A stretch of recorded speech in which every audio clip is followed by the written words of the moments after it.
Today, we are becoming obsessed with the new year. Happy New Year.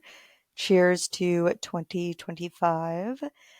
My feed and my inbox, everyone seems to still be obsessed with the new year. And I want to talk about it. I specifically want to talk about and maybe be the first to say to you, you don't need to do anything more today to make 2025 a good year. I'm specifically referring to all the emails, the Instagram posts, the podcast episodes, walking you through workbooks and activities to reflect on 2024 and enter 2025. Now, I'm not suggesting that you don't do any of that. Heck, I hosted a whole vision board making party, but instead, we're going to talk through the conversations that I've been having with myself this season. I'm going to share the advice with you that I have given myself more times than once this week. And I'm also going to share how I've set healthy boundaries so that I'm able to deflect on 2024. I plan for 2025 and I do it in a way that feels really good, authentic, and quote unquote enough for me instead of falling into this trap of always doing one more thing, answering one more question, having one more tab open, and almost feeling like, oh, because I haven't got my end of 2025 goals yet, I should continue to ruminate on them now. Because I think that there is a healthy amount of doing that. But I also think that we have a tendency in our society to never have a finish line and to always just see, oh, one more way we can do something. So, as I've been seeing so many posts and reminders about what to do to set yourself up for 2025, I want to remind you that there's also things you do not need to do. You do not need to do more. So, where is all this coming from? Well, first, being a podcast host who talks about living a life that you love, it feels so on brand to talk about the new year, to talk about what you can do to set up 2025, to live a life you love that you're obsessed with in 2025. And yet, that's not what this episode is because there are so many episodes out there by other podcast hosts that I absolutely adore. DM me on Instagram and I will happily share my list with you. But people are already doing that. They've been posting those for a month or more. I've listened to probably 3 or 4 of them and really sat down with them. And I don't think we need one more of those. What I really need is the reminder to set those boundaries and to know what enough is for me. So I'm not stuck in this cycle of feeling like I need to do more and feeling like what I've already done isn't enough. And I've spent a lot of time thinking about processing, journaling about what a Becoming Obsessed 2025 New Year's episode would be. And then today, I opened my laptop for the first time in a few days, which was amazing to take some time off for the holidays. And I found an open tab, a Google Doc to be specific, and it was a end of year pre 2025 workbook of sorts, reflection questions, goal questions, dreaming questions. One really awesome question from my coaches saying, if you knew you couldn't fail in 2025, what would you do? And I hesitated to close the tab because I thought for a second, should I do this one? Is this gonna be the workbook that's going to change my life? It's from my coaches. I adore them. The resources that they give me are always so great. I'm not even in their program right now, and they still sent this to me, right? Like, for a second, I hesitated. Should I complete this one? Should I finish this one? Friend, let me tell you right now, the answer is no. No, me, Teresa Jean, did not need to do another workbook, another journaling and visualization. And personally, for me, it's because I've done it. I have been doing this for about a month, and I'm now at a place where There's some actions that I need to take. There's some specific strategies I'm ready to put on paper to help my team get on the same page as me so we can execute. But I've already set up my goals, I've set up my intentions. I have done enough. I've done enough. I've done enough of the reflecting for this moment. And you might be saying, Teresa, what are you talking about? It's never enough. And I would agree to some extent, just in the sake of reflecting and growth is a practice, but it's not a practice that we always have to be going full throttle, seeing what we did well, seeing what we did wrong over and over and over. To some extent, it's almost like the new year is a final. I've spent this whole semester, this whole year, learning and growing, and I took the final. I don't need to take the final 4 more times. If you are like me and you are feeling the tug to do one more activity that somebody posted about, make one more vision board. Hello, bingo vision boards. If you're feeling the tug, but also knowing that you don't need to, then you have your answer. You don't need to do anymore. I would bet if you're listening to this episode right now, if you are a part of becoming obsessed, then you are doing the work and you've already done this work. One of the biggest struggles in life, and especially as an entrepreneur, is there is no natural finish line. You have to create the finish line for yourself. No one else will ever define what enough is for you. You have to do it for yourself. Yes, with money, with your career, with time, energy, whatever, but also with the little things. How much time are you going to spend sitting and thinking and pondering, which is all beautiful, and I love those things. And how much time are you just going to spend taking action, which is also awesome, but you really need a balance of both, and they happen in different seasons. Last month, I had the privilege of going to Business by Design by James Wedmore, and Natalie Ellis was there. And she said something that has stuck with me. The beauty and the draw of entrepreneurship, the reason we become business owners so often is that it is limitless. There's no limit to how much money we can create, how much freedom we can create, how many people we help and we serve. But that's the problem, is it feels so limitless. And yet there are these limits. There are natural limits to we all have 24 hours in a day. We all need to sleep. We all need to eat. There's only so many people we can talk to within 1 hour. The beauty of that is also the downfall and why so many entrepreneurs, so many business owners find themselves burnt out sooner or later. It's because we do not set any limits, right? There's no finish line in life unless we give ourselves one. No one is telling you what is enough. No one is setting the limit unless you do. And we can consciously do that, or we can subconsciously do it, right? And that's what leads to burnout. If you do not set your own boundaries, none will exist for you. And I absolutely love that she said this because she's one of those business owners. It's like I compare her to like my favorite athlete. Like if you love football, maybe you're a Peyton Manning fan. I'm like, Natalie Ellis is my Peyton Manning. And I love hearing her own experience with this because she is somebody who has gone to the business Super Bowl. She has done it and she's continuing to do it.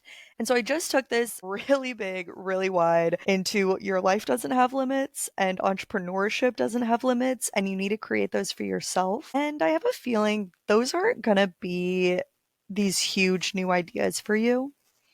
But how often do we actually take that idea of setting limits and boundaries and put it on the small things in life? I have been listening to a ton of Dan Martell, the author of Buy Back Your Time. He has a podcast. I think it's called The Martell Method. And I have been listening to a ton of it. And this is something that he talks about a lot, is actually setting up those boundaries and stewarding your time. People who are the most successful, that grow the largest, they don't just allow their calendar to be limitless. They set up boxes, even if there's nothing in that box except self-care, reflection, brainstorming.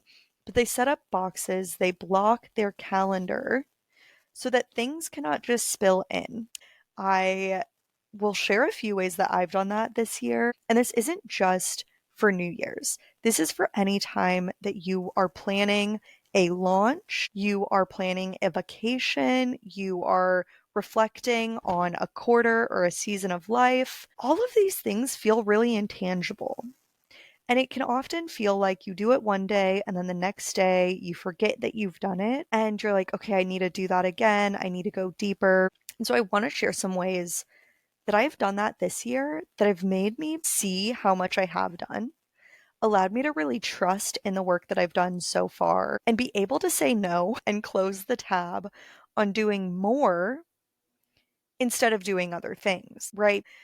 But the reason I closed the tab is because there was something else I needed to get done that actually needed to get done so that I could close the computer and get back to my holiday. Now, I'm going to share, it's so funny because I actually wrote in my notes, I haven't done the most possible reflecting and planning for the new year. It feels like there's so much more I could do, but I've done enough. And just reading that to you, I had to pause because how funny is it that I, even prepping for this episode, prepping for the year, doing everything that I've done, I still don't feel like I've done the most, quote, the most possible. Because the most possible would actually probably be me waking up and journaling about the new year every single day until 2026, right? Like, what even is the most possible? What does that mean? And when I give you that example, it feels so silly. And I've mentioned this, but for me, this isn't coming from a place of feel inspired to want to do more. This is coming from a place of I don't really want to sit and do more of that. I need to or want to do other things. But maybe if I did it her way, maybe if I followed that one email, maybe if I followed that one post, maybe if I did it the way Teresa did it, I would already have my 2025 goals, which is such a sneaky little thought that I almost don't recognize that that's the thought I'm having. But it is. It almost feels like the way I've done it isn't good enough. The way I've done it isn't enough. And the way I've done it hasn't gotten me my outcomes yet. But it's because my outcomes are going to come at the end of 2025 or 6 months from now. Okay.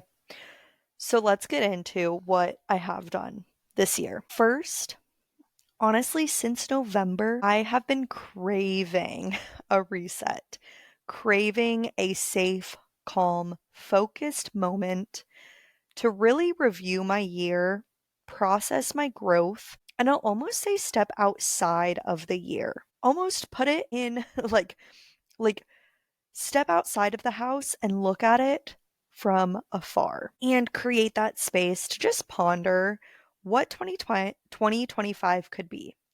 Not actively writing down goals, but just starting to daydream, to play scenarios in my head, to try on and see what fits. And I really think I was able to understand this craving for this space, for this time, because of a retreat that I went on last year with my coaches from Bucket List Bombshell.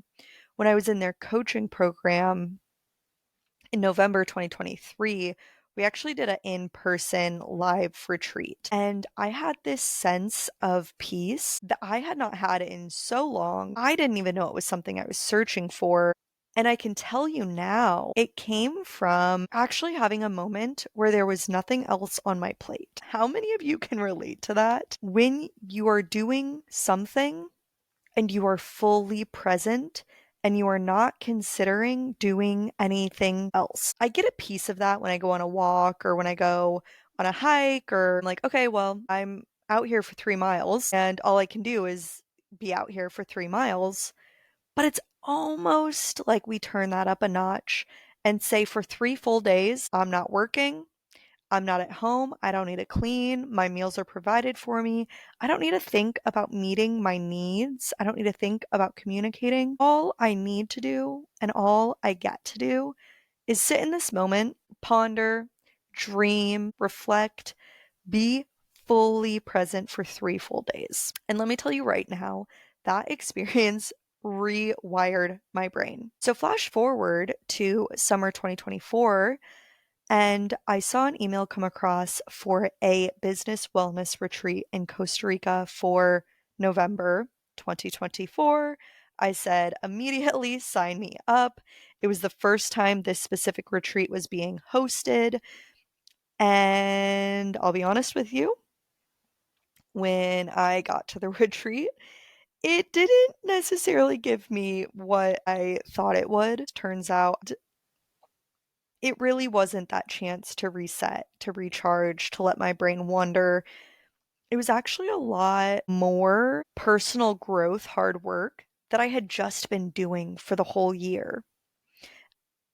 But thank you, God, somehow, some way, a few weeks later, I actually was at the Business by Design retreat with James Wedmore for 3 days in Phoenix, and I got to really have the moment that I was looking for. I wasn't really expecting much from this one. I had no idea what to expect, but I had a chance to really sit down and give space for my brain to do what it wanted to do, which sounds really intangible and sounds a little up in the air, a little vague. But honestly, that's exactly what it was that I was craving is space to not be dooming, not be binging, not be worried about what I'm going to eat, not have to deal with so many small day to day decisions, and just have some space for my brain to really be expansive. Now, these two experiences were really interesting and honestly deserve their own conversation. And it's a conversation I've been having with people in my life, but a conversation I'm not ready to bring to the podcast yet because I think they're just the beginning domino, the beginning almost pulling at a thread, almost the beginning of some new learnings, some new experiences, some new emotions that I've really started to unravel for a month or two now, right? There's a lot of more unraveling, and I'm sure I'll talk a lot more about these experiences. But let's bring this around to the tangible takeaway here that you need to give yourself a set amount of space. You do not need to spend a whole month doing something a little bit. Can you give yourself one full day to just do something a lot? And what I also love about this, and this is going to pull us into number two here, is with both of these spaces, these retreats, the one in 2023, 24, there was a cutoff. There was a point in time when I left and I went home. It wasn't open ended. And that brings me to number two. If you don't have a whole week, if you don't have a whole day, if you don't have a whole retreat, do you have time to do something for even 4 hours, 2 hours, very intentionally? And again, with nothing else you need to do in that moment. I mentioned this at the start, but I co hosted a vision board making party last year. And then again this year, shout out to the incredible Fia. If you've listened to her episode, she was a guest on Bop. And this is something that her and I both love, we crave, doing things with other people, not just sitting and reflecting by ourselves, but making it a conversation, doing it in community, and learning from the other women in the room. So we hosted a vision board making party. It gave me a chance to exercise my facilitation skills. I hosted a guided visualization where we time traveled a year forward to who we want to be, looked back on the year so that we could be proud of what we had accomplished, even though it hadn't technically happened yet. And then also to understand what feelings we really wanted to carry throughout the year. We moved that into some journaling. We had a little dance jump session, got our bodies flowing. And then we had some snacks because girly has to have snacks and got to making our vision board. I've been saving way too magazines. And then the day was over. It was a chance to be really intentional with your time and then to leave that moment and go about the rest of your day. But doing it with community helps build that accountability. And three, the third thing I did this year was actually an end of year date. And this one was new. This was something that me and my partner were trying out. We just concluded our actual first year together, had our 1 year anniversary. And so on our anniversary, we went on a hike and then went on a coffee date to just, again, let our brain get really expansive, to dream together on the hike, get outside, sky's the limit, and then to sit down and actually put some plans on paper. Put some, I don't want to say resolutions, but new habits for ourselves, for us in a relationship on paper so that we know where we both are headed. And it kind of works well for us because we met around the new year and our relationship matches up perfectly with the new year. This is something I actually learned from a friend watching her and her partner do monthly and quarterly business meeting dates, whatever she calls them, whatever you want to call them. But I've watched her and her partner for years now, and they're together, but they also do business together. And so they have these meetings, these couple meetings where they put important dates on the calendar, they book trips. They just get on the same page. And that was something I wanted to try. So I know I started all this by saying you don't need to do more. And now I'm telling you all the things I did. And it's funny because before I prepped for this episode, if you ask me, what have you done for the new year? I would probably him and Han say, oh, I've done a few things. I could do more. Because we always feel like we could do more. But in reality, when I list these things on paper to see everything that I've actually done, it feels like so much more than when it's living in my brain. So put it on paper and imperfectly, just for your eyes only. There's no wrong way. But if you're feeling like you haven't done enough, just throw a few things on paper. One, two, three. It could even be a walk that you went on or a conversation you had, just to give you a tangible way to show yourself that you have done enough and to trust the work that you have done. So, of course, I start by telling you to do less. And now I'm telling you things you can do, but it's just a practice for us to see that we are doing enough. And if you're feeling like you haven't done enough, or maybe you actually haven't done anything and you want to, or maybe you're setting your intentions for 2025 and figuring out how to do this, how to plan your business, how to plan your life, take these little, small, tangible steps with you. Set clear boundaries around your time and know you're going to do this for 2 hours, and 2 hours is enough.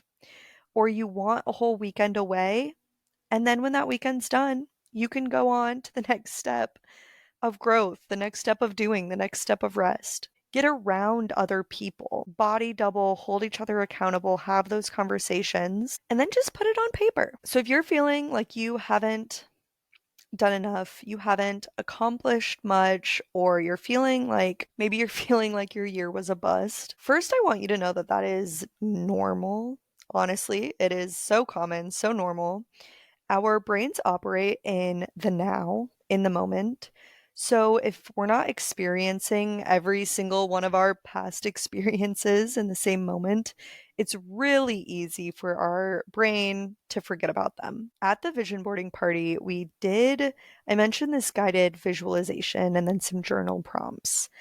And I really wanted to focus this vision board making party on what went well in 2024, what we could be proud of, and building on the small moments. Instead of trying to reset everything, where could we build on? And after the journaling, one of the women there said, I feel like I didn't do that much this year until I started to list them on paper. And honestly, I just said this, but I feel the same way, right? When I listed out the things I did for 2025, like New Year prep on paper, but also when my partner and I started to list out all the places we went on dates, all the trips we took, I knew we had had a full year, but seeing it on paper holds a different weight and a different energy. So, as always, take what you need from this conversation. If you're feeling like you haven't done enough, maybe there's a few things in here that'll help you not to do more,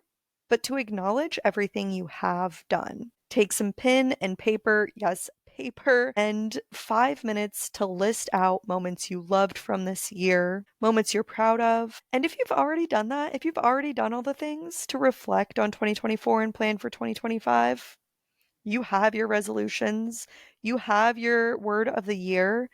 Heck yes, you have done it. You have done it even if you've done one of those things, even if you haven't done any of them. I saw a post by Natalie McNeil And she talked about how in 2023, she sat down to write some resolutions and nothing came to mind.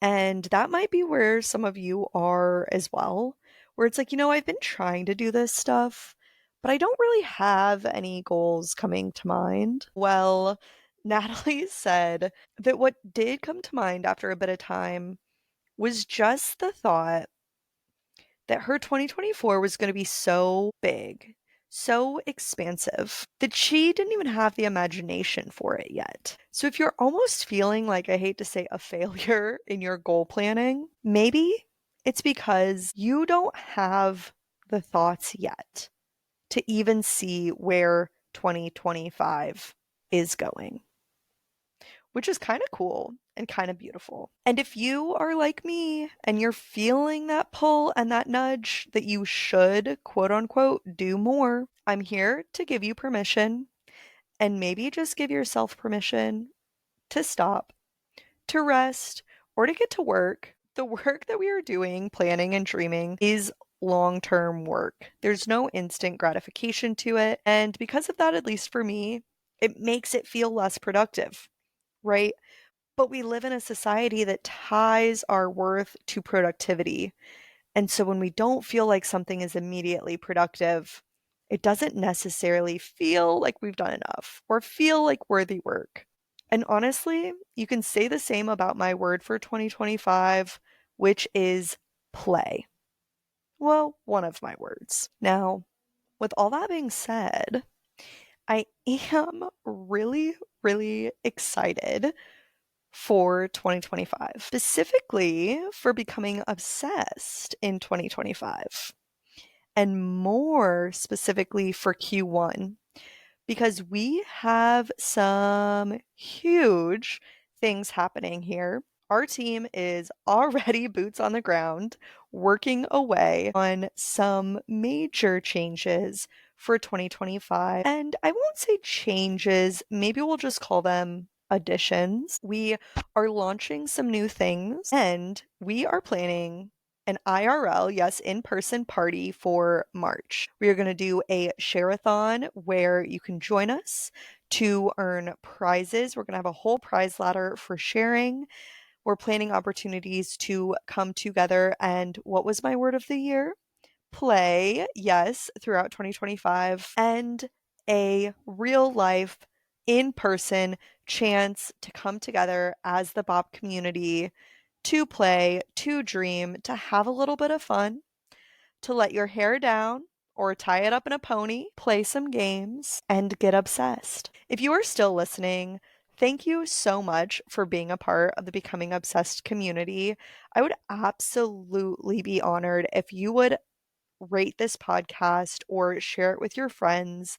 It helps to get Becoming Obsessed in front of more people to help them live a life that they truly love. Now, let's go get obsessed.